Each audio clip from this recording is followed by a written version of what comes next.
মৰমৰ ছাত্ৰ-ছাত্ৰীসকল, আজি আমি আলোচনা কৰিম তোমালোকৰ এটি অতি ভাল লগা poem a tiger in the zoo. আৰু এই কবিতাটো লিখিছে লেছলি নৰিছে। লেছলি নৰিছ হৈছে ৱেলছৰ এজন কবি আৰু চুটি গল্প লেখক। তেওঁ যুদ্ধোত্তৰ কালৰ এজন কবি হিচাপে জনাজাত। তোমালোকৰ কবি পৰিচয় বিশেষ নাহে, তথাপিতো এইখিনি মনত ৰখাটো ভাল। ছাত্ৰ-ছাত্ৰীসকল মন কৰিবা, a tiger in the zoo এই কবিতাটোত কবিয়ে চিৰিয়াখানাত আবদ্ধ হৈ থকা এটা বাঘৰ সৈতে প্ৰাকৃতিক বাসস্থানত মানে নেচাৰেল হেবিটেণ্টত থকা বাঘ এটাৰ পাৰ্থক্য দেখুওৱা হৈছে। আহাচোন আমি কবিতাটো আৰম্ভ কৰোঁ। He stalks in his vivid strips the few steps of his case on page of velvet quiet in his quiet race. ইয়াত চোৱা কেইটামান শব্দ অৰ্থ তোমালোকে জানি লোৱাটো ভাল। ষ্টক্স মানে কি? ষ্টক্স মানে হৈছে সন্তৰ্পণে একদম সাৱধানে খোজ কঢ়া। তাৰ পাছত আছে ভিভিড শব্দৰ অৰ্থটো হৈছে অতি উজ্জ্বল। আৰু ষ্ট্ৰিপছ বুলি যে আছে, ষ্ট্ৰিপছ হৈছে বাঘ বা জেব্ৰা এই জন্তুবিলাকৰ পিঠিত থকা দীঘল সেই আঁচবোৰৰ কথা কৈছে। ইয়াত ষ্ট্ৰিপছ মানে বাঘৰ পিঠিত থকা সেই দীঘল আঁচবোৰৰ কথা কৈছে। তাৰ পাছত চোৱা on page of velvet quiet, ইয়াত বাঘৰ তলুৱাৰ কথা কৈছে। বাঘৰ তলুৱা ভেলভেটৰ দৰে মানে মখমলৰ দৰে কোমল হয়, শান্ত। আৰু তাৰ পাছত আছে কোৱাইট ৰেজ। কোৱাইট মানে শান্ত আৰু ৰেজ মানে হৈছে ক্ৰোধ, খং।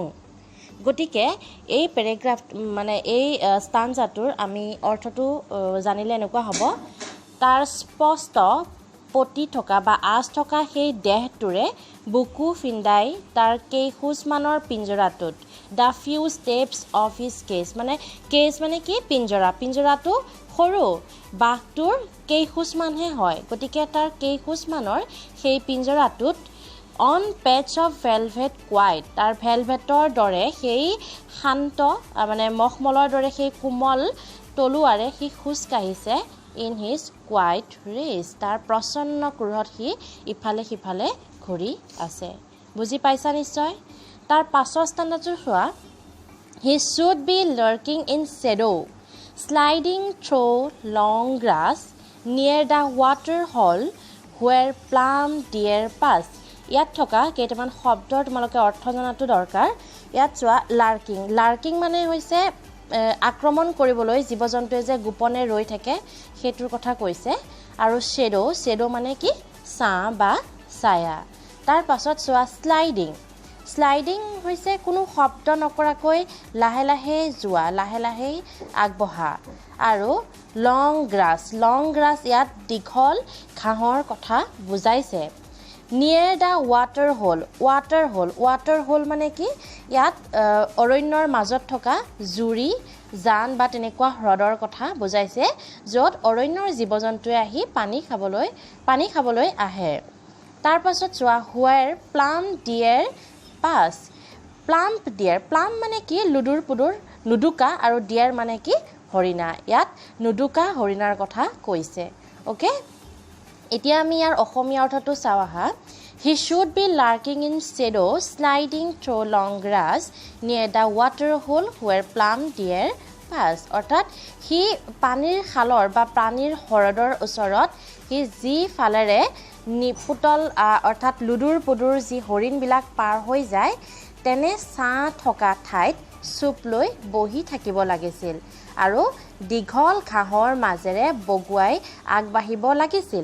ছাত্ৰ-ছাত্ৰীসকল তোমালোকে মন কৰিবা, আগৰ যিটো ষ্টানজা আছে সেই ষ্টানজাটোত এটা পিঞ্জৰাৰ ভিতৰত থকা বাঘৰ কথা কৈছে আৰু নেক্সট ষ্টানজাটোত এটা অৰণ্যত ঘূৰি ফুৰা স্বাধীন এটা বাঘৰ কথা কোৱা হৈছে।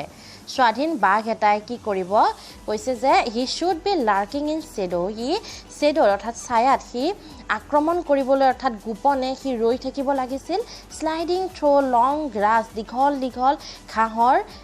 দীঘল ঘাঁহৰ মানে জোপোহাত সি ছাঁ লৈ বা তাত লুকাই থাকিব লাগিছিল। Near the water hole where plump deer pass এনেকুৱা ধৰণৰ হ্ৰদ বা পুখুৰী বা খালৰ কাষত থাকিব লাগিছিল য'ত হৰিণাবোৰে পানী খাবলৈ আহে বুজি পাইছা নিশ্চয় নেক্সট stanza চোৱা he should be snarling around houses at the jungle's edge bearing his white fangs his claws terrorizing the village okay এই stanzaটো এটা অৰণ্যত থকা এটা স্বাধীন বাঘৰ কথা কোৱা হৈছে ইয়াত চোৱা প্ৰথমতে আছে স্নাৰ্লিং অৰ্থাৎ স্নাৰ্লিং মানে কি বাঘৰ গুজৰণি বাঘে গুজৰণি মৰা তাৰ পাছত চোৱা হাউসেস মানে তো জানা হাউসেস মানে কি ঘৰ হয়নে এট দা জংগলস এজ এই জংগল মানে জংগল অৰণ্য আৰু এজ মানে হৈছে সীমা জংগলৰ সীমা বেৰিং মানে হৈছে স্পষ্ট কৰা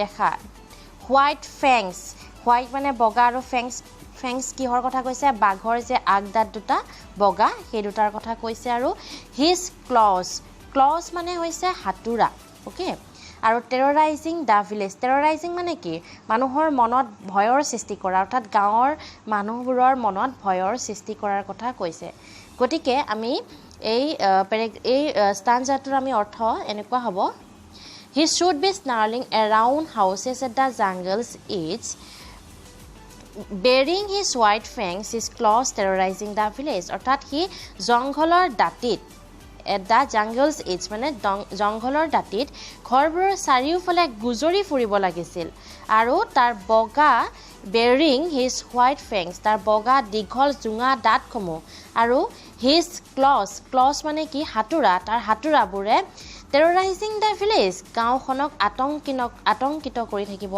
লাগিছিল অৰ্থাৎ ইয়াত এটা জংঘলত ঘূৰি ফুৰা এটা বাঘৰ কথা কোৱা হৈছে নেক্সট stanzaটো চোৱা but he is locked in a concrete cell his strength behind bars stalking the length of his cage ignoring visitors okay ইয়াত থকা কিছুমান শব্দ অৰ্থ তোমালোকে জনাটো ভাল ইয়াত চোৱা ইয়াত কংক্ৰিট সেল মানে কি সেল মানে ইয়াত পিঞ্জৰাৰ কথাই কৈছে আৰু কংক্ৰিট মানে কি সিমেন্টৰ দ্বাৰা নিৰ্মিত আৰু ইয়াত চোৱা strength মানে হৈছে শক্তি okay stalking the length of his cage ignoring visitors okay ইয়াত আমি এই প্যাৰাগ্ৰাফটোত আমি এই stanzaটো পঢ়িলে আমি অৰ্থ কি হ'ব হি এটা কংক্ৰিট কুঠৰিত বন্ধ হৈ আছে but he is locked in a concrete cell এটা কংক্ৰিটৰ এটা কুঠৰিত বা কোঠাত হি বন্দী হৈ আছে his strength behind bars তাৰ শক্তি লোহাৰ সেই দণ্ডৰ পিছফালে আবদ্ধ হৈ আছে behind bars মানে কি লোহাৰ এই দণ্ডবিলাকৰ কথা কৈছে stalking the length of his cage ignoring visitors okay দৰ্শনাৰ্থীসকলক কি আওকাণ কৰি ignoring visitors ignore কৰা মানে কি আওকাণ কৰা visitors মানে দৰ্শনাৰ্থী যিসকলে মানে চিৰিয়াখানাত জন্তু চাবলৈ যায় okay so ignoring visitors দৰ্শনাৰ্থীসকলক আওকাণ কৰি হি তাৰ পিঞ্জৰাটোৰ ভিতৰত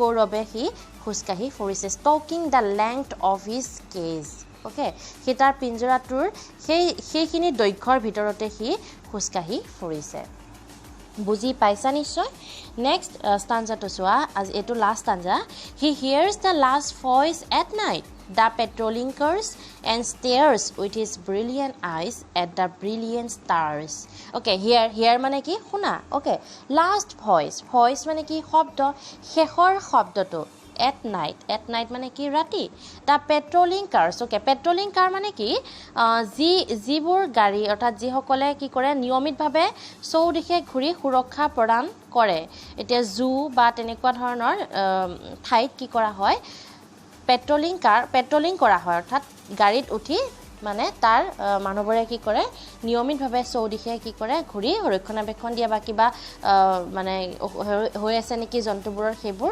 নিৰীক্ষণ কৰে and stares মানে হৈছে স্থিৰভাৱে চাই থকা stares মানে looks fixedly মানে স্থিৰভাৱে চাই থকা with his brilliant eyes brilliant মানে কি উজ্জ্বল eyes চকু হয়নে at the brilliant stars আৰু সেই উজ্জ্বল তৰাবোৰ stars মানে কি তৰা ওপৰটো আছিল stairs আৰু তলৰটো হৈছে stars ওকে গতিকে আমি এই stanzaটোৰ অৰ্থ কেনেকুৱা হ'ব পঢ়িলে he hears the last voice that night the patrolling cars সি ৰাতি পহৰা দিয়া সেই যে পহৰা দি ফুৰা সেই গাড়ীবোৰৰ লাষ্ট ভইচটো অৰ্থাৎ অন্তিম মাতটো সি শুনে আৰু and stares with his brilliant eyes আৰু তাৰ উজ্জ্বল চকু কেইটাৰে সি stares with his brilliant eyes at the brilliant stars সি তাৰ উজ্জ্বল চকু কেইটাৰে সি আকাশৰ উজ্জ্বল তৰাবোৰক লাগি চাই থাকে ষ্টেয়াৰ্ছ মানে কি একেথৰে চাই থকা বা লাগি চাই থকা ছাত্ৰ ছাত্ৰীসকল